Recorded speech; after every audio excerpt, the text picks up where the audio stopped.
mwezi lya 24 omwezi gwa musanvu nkwaniza ku mawulire agataliiko mutuntu nze Sumaya Nakato okugakusomera.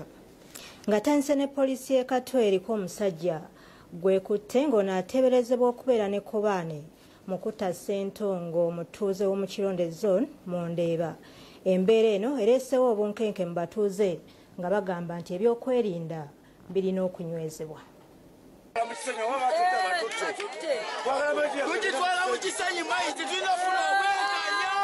Abatuuze b'e Kironde mu Ndeeba ekisangibwa mu ggombolola y'e Rubaga bakedde kwesuula mu jjulume ne basuula omulamu gwa mutuuze munnaabwe eriganyisa Ssentongo nga baagala okukutwala mu kifo ekimanyiddwa nga yaadi awatundibwa ebyuma nga bagamba nti bwe wali abatuuze abakuba Ssentongo emiggo ajja muviirako okufiira mu ddwaliro ekiruddu.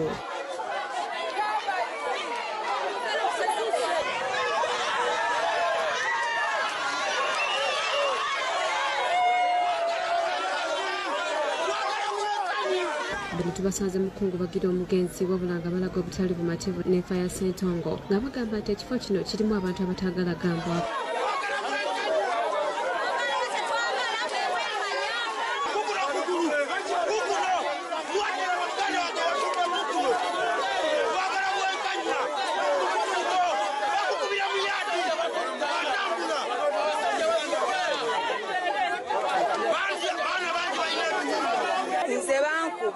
Naliva mu kyalo nga ntisse emmere nga nina omwana. Waliwo omuvubuka yamukwata bamuyita Fikiri kyekyamugoba ne kimukwata bwe kyamala omukwata gundi najja n'amuteekako empingo mu kumusaako empingo ne ŋŋamba Baluku okutta muganda waffe omutaddeko empingo naye wakulemerera otuuka ku poliisi n'afuna obuzibu ku bayaadi abo nga abayaadi abamu bayise wano abo abayise eri mu kkubo lyeri.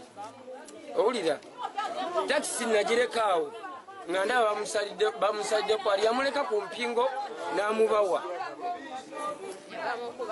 bamutwala nga bamukuba nga bamuwalula. Abasajja b'omuyaadi batusoso tutta abantu baagala obwenkanya olw'obuzibu bw'abantu b'ekisenyi bwe bakola eri abantu. Agenda aziika muganda we